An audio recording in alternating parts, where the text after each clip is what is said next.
On continue avec cette fois-ci les moyennes pondérées. Alors les moyennes pondérées, c'est des moyennes, on l'a déjà souvent vu en fait avec des coefficients. Alors les moyennes avec des coefficients, donc la phrase en rouge c'est pour calculer la moyenne pondérée d'une série statistique, on additionne alors les produits, c'est-à-dire qu'il va y avoir des multiplications à faire, et puis ces multiplications on va les additionner.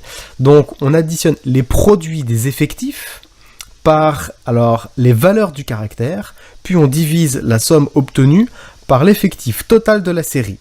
Alors l'effectif total, eh bien c'est pas compliqué, on va donc sur un exemple regarder. Alors le nombre de livres lus, on a posé la question à des élèves, et donc 12 élèves ont répondu en fait au questionnaire, disant voilà moi j'ai lu aucun livre. Ensuite, il y a 4 élèves qui ont répondu moi j'ai lu en fait ce mois-ci, au mois de septembre, j'ai lu un livre. Puis ensuite 3 élèves ont répondu tiens moi j'ai lu 2 livres. Et donc du coup c'est comme si nous mettions bout à bout, alors évidemment on va pas le faire, mais c'est comme s'il y avait 0, 1, 0, 0, 0, 0, 0, donc on est sur 1, 2, 3, 4, 5, 6, 7, 8, 9, 10, 11, 12 valeurs qui sont à 0 livre, puis ensuite un livre, un livre, un livre, un livre, voici en fait les 4 réponses d'élèves qui sont de 1 livre, puis ensuite voici 3 réponses d'élèves qui disent bah tiens moi j'ai lu 2 livres, puis ensuite 3 réponses d'élèves qui disent moi j'ai lu 3 livres, ensuite il y a une réponse j'ai lu 7 livres, il y a une réponse j'ai lu 8 livres, et puis il y a une réponse j'ai lu 15 livres. Si on devait faire la moyenne de cette série qui est par ici, et bien du coup on ferait 0 plus 0 plus 0 plus 0 plus 0 plus 0 plus 0, en fait bon bah ce qui fait 0, c'est facile, plus 1 plus 1 plus 1 plus 1 plus 2 plus 2 plus 2 plus 3 plus 3 plus 3 plus 7 plus 8 plus 15, et on diviserait par le nombre de valeurs.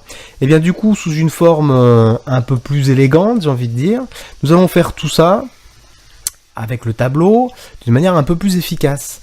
Donc ici, bien je vais faire 0 fois 12, plus, eh bien, des valeurs 1, j'en ai 4, donc 1 fois 4, plus 2 fois 3, plus 3 fois 3, plus 1 fois 7, plus 1 fois 8, plus 15 fois 1. Ça va me faire tout le total, en fait, des valeurs.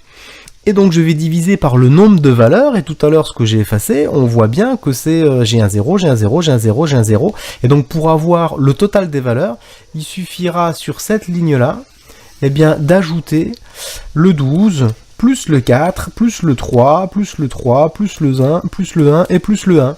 Et donc, ce qui fait qu'au final, on se retrouve avec un calcul, on va faire 0 fois 12, plus 1 fois 4, plus 2 fois 3, etc. Et on va diviser par les 25 valeurs que nous avions. De toute façon, on comprend bien, il y avait 25 élèves. Donc du coup, ce qui fait qu'on obtient 49 divisé par 25, et on est sur du 1,96. Donc dans cette quatrième, en moyenne, 1,96 livres ont été lus donc au mois de septembre. C'est comme si chaque élève avait lu 1,96 livres au mois de septembre. On va regarder maintenant l'autre exemple. L'autre exemple, c'est j'ai un club de jeux d'échecs à Neuve-Maisons. Et donc du coup ici, j'ai 5 membres du club qui ont 13 ans. J'ai ici 6 membres du club qui ont 14 ans. J'ai 7 membres du club, ils ont 15 ans. J'ai ici 5 membres qui ont 16 ans. J'ai 6 membres du club qui ont 17 ans. Et puis j'ai 3 membres du club qui ont 18 ans. Je place tout ça dans le tableau, c'est ici. Et on me demande de calculer l'âge moyen. Comme tout à l'heure, évidemment ce serait trop long, mais c'est comme si on mettait les âges les uns à côté des autres. J'ai 13 ans, puis 13 ans, puis 13 ans, puis 13 ans, et puis 13 ans, en fait, comme réponse. Donc j'ai 13 valeurs, enfin j'ai 5 valeurs, pardon, qui sont à 13 ans. Puis ensuite, j'ai du 14 ans, si je les mets... les élèves, en tout cas les membres du club, alors 1, 2, 3, 4, 5, et il m'en manque encore un 6e, j'ai 14 ans. Puis ensuite, j'en ai 7 qui ont 15 ans, donc 15 ans, etc. Puis je vais continuer. Et ce qui fait que pour faire le total de toutes ces valeurs, eh bien je vais faire 13 fois 5, plus 14 fois 6, plus 15 fois 7, plus 16 fois 5, plus 17 fois 6, plus 18 fois 3. Et donc du coup, je vais ajouter tout ça. Ça va me donner un total et je vais ensuite diviser par le nombre de valeurs que j'ai pris en compte. Et donc le nombre de valeurs que j'ai pu prendre en compte, eh bien, combien y a-t-il de valeurs en tout? Il y en a 5, plus 6, plus 7, plus 5, plus 6, plus 3.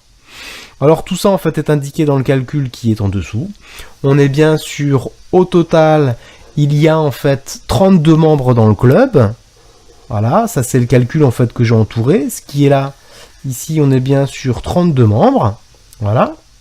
À partir de là, on va pouvoir observer, pour avoir la moyenne, on fait donc, comme on l'a vu tout à l'heure, 13 fois 5, plus 14 fois 6, plus 15 fois 7, plus 16 fois 5, plus 17 fois 6, plus 18 fois 3, et on divise par 32.